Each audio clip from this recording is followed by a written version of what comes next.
So it looks like Aquaman and the Lost Kingdom might suffer the same fate that The Flash did. I hope it's not true, I hope it does well, but in a recent article published by Variety, the studio and the movie are dealing with so much drama right now and had been through the entirety of the filming process. For example, one thing it says is that Jason Momoa would dress up on set as Johnny Depp, on set reportedly drunk, to supposedly harass Amber Heard, but this is coming from Amber Heard. It's actually coming from documents released by her therapist. So this is what Amber Heard said. This article is filled with a lot, including what some people have said about the recent test screenings for Aquaman 2, and it doesn't sound too good, unfortunately. And it's a shame because this is really the last film from the Snyderverse. Basically, after this film, James Gunn's new DCU is going to take effect, and we're not 100% sure how the new DCU is going to be, but pretty much the Snyderverse is gonna pretty much be gone after this film. So it's a shame that so much drama had to be attached to this film. Now, obviously, due to the Amber Heard and Johnny Depp case, their trial, everything, people had eyes on Aquaman 2, wondering what was going to be happening with Amber Heard's role of Mera. Were they going to fire her? Were they going to recast her? They did this for Johnny Depp in some movies. And according to this article, at one point in time after the first Aquaman movie was released, they were going to fire Amber Heard, but her boyfriend at the time, Elon Musk,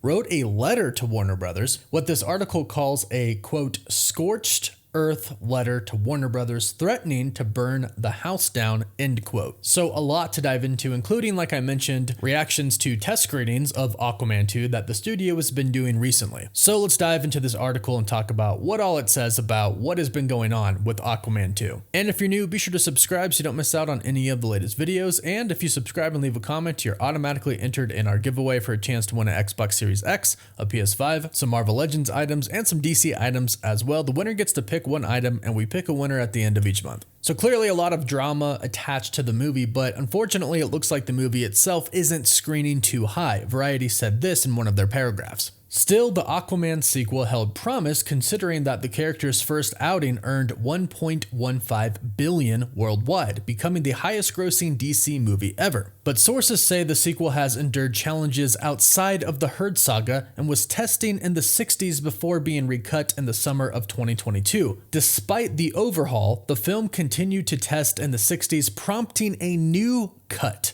Quote, "The movie is like this echo of regimes," end quote, says one insider. Another quote says, "It's the last remnant of the Snyderverse and no one really wants to take ownership of it," end quote. The paragraph then ends by stating, "Reshoots took place right up until this year's WGA strike in May. The on-set source disputes the idea that Aquaman 2 is troubled, noting that the film was on time, under budget, and needed only about a week of reshoots." So that's good news, but you'll find that in this article, they state multiple conflicting reports. However, the fact that the movie was testing in the 60s before the recut and then still testing in the 60s after the recut is not great news. Now, the trailer does look pretty good, and there is definitely hope for this movie, but the fact that it's been testing in the 60s, D, D-, D+ range, isn't great news. Plus, it has the Heard drama attached to it, and we know how that affected The Flash. There were a lot of people out there that didn't go see The Flash because of Ezra Miller and his past. However, one thing Aquaman 2 has going for it that The Flash didn't have going for it is that the main character, the main actor, isn't the problem. Amber Heard is not the main character of Aquaman 2, and from what we've heard, she's pretty much been sidelined a great deal. In fact, in the trailer, we only really saw her once for a very brief time. So Jason Momoa can go out there and promote the film a lot, and a lot of people really do like and love Jason Momoa, so that's good. Ezra Miller could not promote The Flash, so at least Aquaman 2 has that going for them. But apparently, there really was a lot of drama on set, and a lot more drama came out when they actually released the first trailer for the film. Variety states, on the same day in mid-September that Warner Bros. Dropped the trailer for its $215 million Aquaman and the Lost Kingdom, embarrassing documents from the Johnny Depp Amber Heard defamation trial surfaced on Reddit, creating a new headache for the studio behind the film. Depp fans paid the court fees for the release of documents from Heard's therapist, Dr. Dawn Hughes. The raw notes, scribbled on a legal pad, were part of last year's high-profile trial in which Depp largely prevailed. And this is where it gets pretty crazy. It says,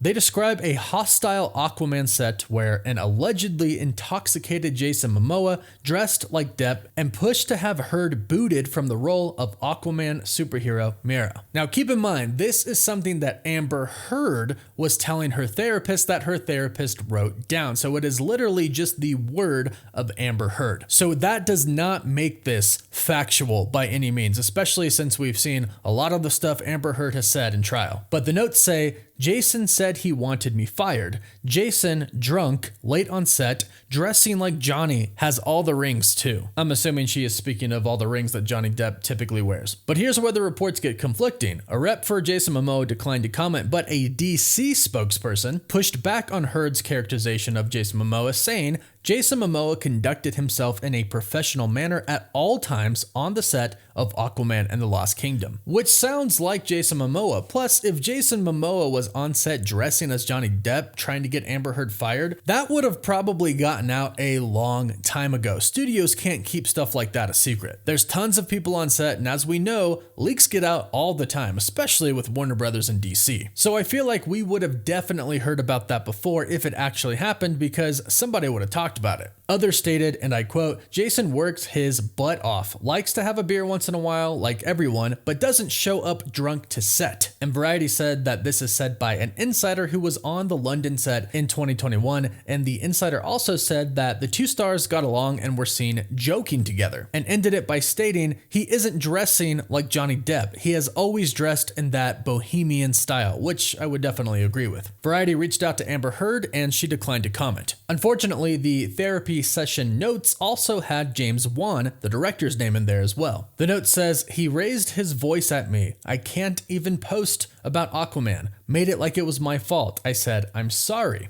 Nobody could take selfies with me on set given blackout. James Wan declined to comment about this, but the DC spokesperson says James Wan is known for treating members of his cast and crew with the utmost respect and for fostering a positive, collaborative environment on set. The Aquaman films were no exception, basically stating he always treats everybody with respect. But here's the kicker. Like I mentioned in the beginning, there was something with Elon Musk that happened after the first Aquaman. The article states, and yet Heard was nearly fired. Sources on both sides tell Variety, so on Amber Heard's side and on DC's side. It states, following Aquaman's release in 2018, the studio and Wan decided to drop the actress from the sequel due to her lack of chemistry with Jason Momoa and sent a letter to her attorney. Those sources underscore that the move to bounce Heard was unrelated to Depp and took place before he filed suit against the actress in 2019. Likewise, Momoa was not involved in the decision-making. They end by stating ultimately the studio never pulled the trigger on firing Heard because of her former boyfriend, Elon Musk, had one of his litigators send a scorched earth letter to Warner Brothers threatening to burn the house down if the actress wasn't brought back for a sequel, says a source familiar with the behind-the-scenes battle. Warner Bros. Caved and moved forward with Heard. And Variety states that Elon Musk did not respond to a request for a comment. So a lot of drama is surrounding this movie, unfortunately, and it makes it even worse if this is true and they really didn't want Amber Heard back for the second film anyways, and then the trial came out, making it even worse. Hopefully, there is hope for Aquaman 2. Hopefully, Jason Momoa can get out there and promote the heck out of it. And hopefully the story is good, and hopefully it's not like The Flash, tarnished by things that aren't really related to the movie. Fingers crossed, and in the meantime, let us know, are you gonna go see Aquaman 2? Are you excited for it? Let us know your thoughts in the comments down below. Don't forget to like the video and subscribe to stay up to date on all the latest news. You can find us on Instagram and Twitter, and as always, thank you all so much for watching. Woof woof.